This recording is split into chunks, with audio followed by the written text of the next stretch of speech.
जय हिंद दोस्तों। आइए आज हम लोग चीन परिपाटी के बारे में जानेंगे। देखिए, दर्पण में चीन परिपाटी बहुत ही महत्वपूर्ण भूमिका निभाता है।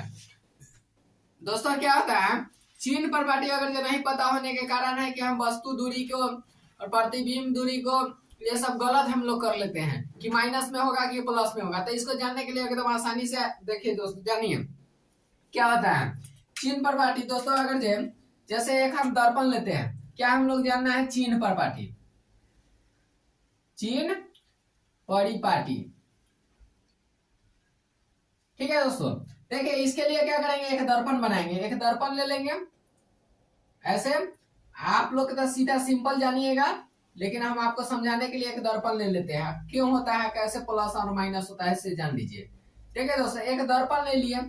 इसमें क्या होता है, एक मुख अक्ष है, मुख अक्ष के एक्स मान लिए और एक्स डैश मान लिए, एक्स और एक्स डैश मान लिए। इसमें एक पोल होता है, तो सभी दूरियां जो नापते हैं पोल से यानी ध्रुव से, इसको पी से दिखाते हैं। सभी दूरियां जो है कि पोल से नापते हैं। तो देखिए दोस्तों, पोल के बाएं ओर, पोल के बाएं ओर क्या होता है, ऋणात्मक होता है, ऋणात्मक यानी नेगेटिव होता है। और पोल के दाहिने सभी दूरियां क्या होता है, पॉजिटिव होता है। और मुख अक्ष जो है, मुख अक्ष के ऊपर जो होता है, यानी मुख अक्ष के ऊपर जो होता है, अगर जो ऊपर हम जा रहे हैं तो ये सभी दूरियां क्या होगा, प्लस होगा। ठीक है ना, वस्तु दूरी, ठीक है ना, ये सब प्लस होगा। और मुख अक्ष के नीचे आते हैं दोस्तों, ये क्या होगा, ये माइनस होगा। बस इतना ही चीन परिपाटी है दोस्तों। देखिए कैसे याद करेंगे, ऊपर ऊपर चढ़ने के लिए, क्या ऊंचा कोई चीज करने के लिए सर दोस्तों कैसे है, और जोड़ते हैं उस पर या कुछ रखते हैं तब हम ऊंचा बनते हैं। तो ऊपर ऊपर देखिए धनात्मक, नीचा नीचा, अगर जो छोटा करना है कोई चीज के तो उसको कम करते हैं, तो ये क्या हो गया दोस्तों, ऋणात्मक। देखिए दोस्तों, हम जहां खड़े हैं वहां से अगर जो बाएं की ओर जाते हैं, ठीक है दोस्तों, अगर जो बाएं की ओर जाते हैं तो क्या कहलाता है, कमता है, घटता है। तो घटता है यानी कि ऋणात्मक। और अगर जो दोस्तों, अगर जो हम जहां खड़े हैं उससे अगर दाहिने की ओर जाते हैं तो क्या हो जाता है, धनात्मक। तो आगे समझ में दोस्तों। आइए दोस्तों, अब आवर्धन के बारे में जानते हैं। आवर्धन को सिद्ध करना है। ठीक है दोस्तों, आवर्धन दोस्तों क्या होता है, आवर्धन बराबर होता है, आवर्धन को एम से दिखाते हैं। आवर्धन बराबर होता है माइनस हाइट, प्रतिबिंब की ऊंचाई, बटे ऑब्जेक्ट यानी वस्तु की ऊंचाई।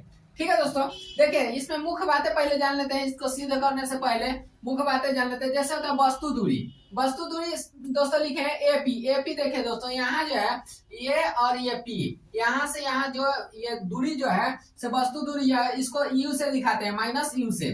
ठीक है ना, क्योंकि अभी चीन परिपाटी के अनुसार ये क्या है, माइनस में है, तो माइनस यू से। प्रतिबिंब दूरी दोस्तों, प्रतिबिंब दूरी क्या होता है कि ए डैश पी। देखिए यहाँ प्रतिबिंब, इमेज यहाँ बन रहा है तो प्रतिबिंब हो गया। अब दोस्तों क्या करते हैं, इसको दिखाते हैं माइनस बी से, इसलिए कि अभी चिन्ह परिपाटी के अनुसार दोस्तों क्या होगा, प्रतिबिंब जो है माइनस में है। ठीक है, अब देखिए दोस्तों, वस्तु की ऊंचाई, वस्तु की ऊंचाई यानी ऑब्जेक्ट की ऊंचाई जो होता है उसको एच से दिखाते हैं, एच ओ। ठीक है, और प्रतिबिंब की ऊंचाई, प्रतिबिंब की ऊंचाई एच आई। देखिए ये वस्तु की ऊंचाई, ये प्रतिबिंब की ऊंचाई। ठीक है दोस्तों, अब बात करते हैं आवर्धन। आवर्धन को बता ही दिए। देखिए दोस्तों, इसमें क्या करना है, दो वो हमारे त्रिभुज का अगर सिद्ध कर लेते हैं, समरूपता अगर सिद्ध कर लिए तो मेरा ये फॉर्मूला हमको सिद्ध हो गया। देखिए दोस्तों क्या करते हैं, समरूपता का सिद्धांत आप लोग जानते हैं, ठीक है ना, मैथ में पढ़े होइएगा। ठीक है, तो उसी के माध्यम से देखिए दोस्तों सिद्ध कर देंगे। जैसे दोस्तों देखिए एंगल, त्रिभुज, त्रिभुज जो होता है ए बी और पी। तो देखिए दोस्तों, एक ये त्रिभुज बन गया, यहाँ से लिए ए बी और ये पी, तो एक त्रिभुज का निर्माण हो गया। तथा A dash B dash P dash, देखिए दोस्तों ए डैश और बी डैश पी डैश, ये तीनों मिलाते एक और त्रिभुज हो गया। और दोनों के समरूप सिद्ध कर देना। समरूप अगर इसमें रिश्ता अगर हम देखें, समरूपता के सिद्ध हो जाए तो मेरा सिद्ध हो जाएगा। तो देखिए दोस्तों, परावर्तन के नियम के अनुसार क्या होता है कि आपतन कोण परावर्तन कोण के बराबर होता है। देखिए ये आपतन कोण है और ये परावर्तन कोण होता है, यानी आई आर के बराबर होता है।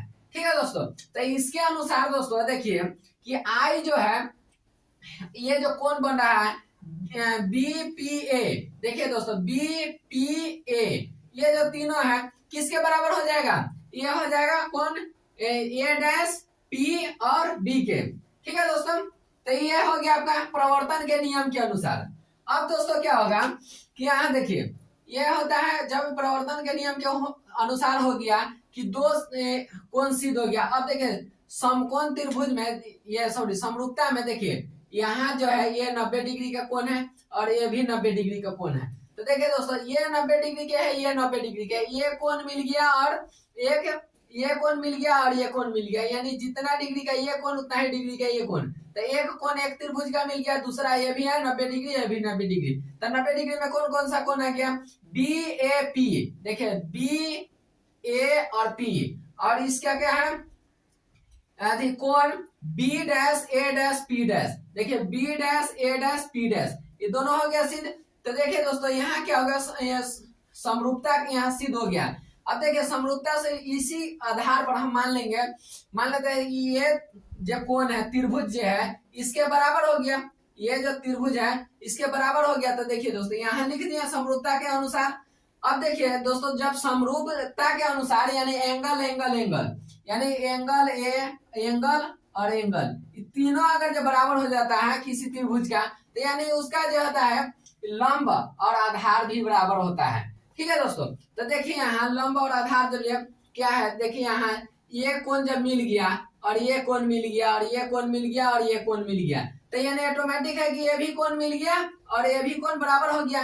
तो एंगल एंगल एंगल तीनों एंगल बराबर हो गया। अब दोस्तों देखिए जब समरूपता हम सिद्ध करना है तो देखिए ये समरूपता हो गया। तो जब त्रिभुज ए बी पी और बराबर हो गया A dash B dash P dash, तो इसके अनुसार क्या करते हैं, इसका लंब और इसका लंब बटा में लिख देते हैं। देखिए तो ए डैश बी डैश, तो ए डैश बी डैश अब बटे में क्या है ए बी, तो ए और बी इसका लंब इसके लंब के बराबर हो जाता है, मतलब बटा में लिख देंगे, अनुपाती हो जाता है।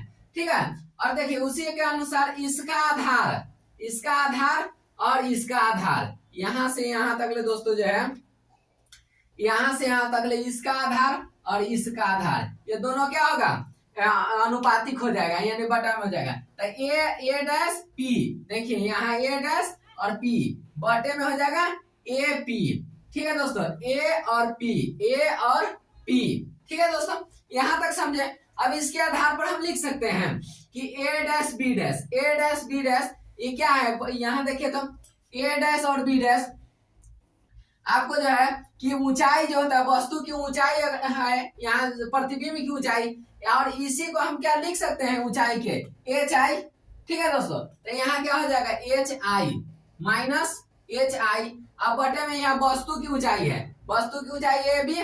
तो देखिए दोस्तों वस्तु की ऊंचाई बराबर हम क्या लिखे हैं, वस्तु की ऊंचाई एच ओ यानी हाइट ऑफ ऑब्जेक्ट का। ठीक है दोस्तों, अब दोस्तों क्या करेंगे, इसके जगह पर यहाँ लिख सकते हैं यहाँ ए डैश पी। देखिए यहाँ ए डैश पी जो है ये वस्तु ये प्रतिबिंब की दूरी है, तो प्रतिबिंब दूरी को हम क्या लिखे हैं बी से लिखे हैं माइनस बी से, तो दिखाएं तो यहाँ हो जाएगा माइनस बी। और दूसरा है दोस्तों यहाँ ए पी, देखिए ए पी जो होता है वस्तु की दूरी है, देखिए वस्तु की दूरी ए पी है, तो यहाँ हम लिखे हैं वस्तु की दूरी माइनस में यू, तो यहाँ लिख सकते हैं बटा में माइनस में यू। यहाँ तक समझे दोस्तों। अब आगे दोस्तों जानिए,